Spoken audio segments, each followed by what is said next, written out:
دوستوں اس ایپیسوڈ کے شروع میں ہمیں دکھایا جاتا ہے کہ بالا ایک ویران جنگل میں چل رہی ہوتی ہے اور وہ چلتے چلتے آگے بڑھ رہی ہوتی ہے یکدم پیچھے سے اور ہان اس کا پیچھا کر رہا ہوتا ہے اور بالا جا کر ایک بہت بڑے درخت کے نیچے قبر پر رونے لگتی ہے اور کہتی ہے میں آ گئی ہوں میری بیٹی، میں آ گئی ہوں، تو کیا تمہیں ٹھنڈ لگ رہی ہے میری خوبصورت بیٹی؟ ہاں کیا تمہیں ٹھنڈ لگ رہی ہے؟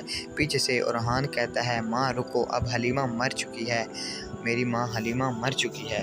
دوستوں رحان چلاتا رہتا ہے کہ حلیمہ مر چکی ہے، لیکن بالا کہتی ہے کہ سو جاؤ میری بیٹی سو جاؤ، اور رحان کہتا ہے ماں کیا تمہیں دکھائی نہیں دیتا حلیمہ چلی گئی ہے، آپ مت جائیے گا ماں مت جائیے گا، اور گلے لگاتا ہے اپنی ماں کو، اور اس کی ماں یکدم اس کو دھکا دیتی ہے اور پیچھے گرا دیتی ہے، اور جب وہ رحان اٹھتا ہے تو دیکھتا ہے کہ وہاں پر تو کوئی بھی موجود نہیں ہے، اور رحان کیا دیکھتا ہے کہ قبر کھلی پڑی ہے اور اس کے اندر ایک لاش موجود ہے، اور جب وہ قبر کے اندر اتر کر اس لاش کو دیکھنے لگتا ہے کہ یہ کس کی لاش ہے تو وہ دیکھ کر یہ حیران ہو جاتا ہے کہ وہ تو اسی کی ماں کی لاش ہے، اور رحان ماں ماں چلاتے ہوئے رونے لگ جاتا ہے۔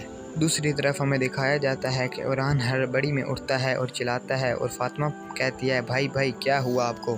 آپ نے کوئی ڈراؤنا خواب دیکھا ہے؟ کوئی ڈراؤنا خواب دیکھا ہوگا بھائی، تھوڑا سا پانی پی لیجئے، اور وہ اسے پانی دیتی ہے، اور رحان اپنی بہن سے کہتا ہے مجھے وہ بہت یاد آتی ہے، فاطمہ کہتی ہے میں جانتی ہوں میرے بھائی، اور وہ دونوں ایک دوسرے کے گلے لگ کر رونے لگتے ہیں۔ دوسری طرف ہمیں دکھایا جاتا ہے کہ دو سپاہی آپس میں جنگ کر رہے ہوتے ہیں، دروازہ کھلتا ہے اور کونور سامنے کھڑا ہوا ہوتا ہے۔ جب علاؤدین تلوار تان کر کھڑا ہوا ہوتا ہے تو کونور کہتا ہے کہ تم تربیت کے لیے مجھ سے کیوں نہیں لڑتے؟ تو علاؤدین اسے دیکھتے ہوئے کہتا ہے کہ میدان آپ کا ہے، آپ مجھ سے لڑ لیجئے، آپ کا ہے، آپ آ جائیے مجھ سے لڑ لیجئے۔ کونور کہتا ہے بادشاہ شہزادے آپ جانتے ہیں کیا کرنا ہے؟ اب ان دونوں کے درمیان بہت تگڑا مقابلہ ہوتا ہے، جس میں پہلے تو کونور علاؤدین پر بہت بھاری پڑتا ہے، لیکن بعد میں علاؤدین اسے سنبھال لیتا ہے۔ علاؤدین لڑتے ہوئے کہتا ہے کہ میں اپنے غصے پر اپنے آپ کو قابو نہیں ہونے دیتا، بلکہ میں اس پر قابو پانے والوں میں سے ہوں، میں اپنے غصے کا غلام نہیں ہوں۔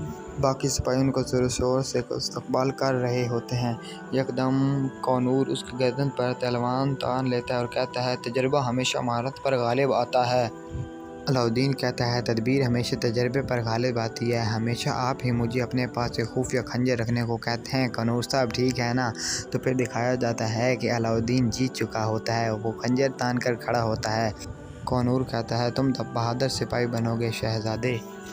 اب ایک سپاہی دکھایا جاتا ہے جو کونور سے کہتا ہے کہ فوج یعنی شہر کا فتح کا خواب سجائے پہنچ چکی ہے۔ دوسری طرف دکھایا جاتا ہے کہ ملعون خاتون اور عثمان بے آپس میں یعنی شہر کے قلعے کے بارے میں باتیں کر رہے ہوتے ہیں۔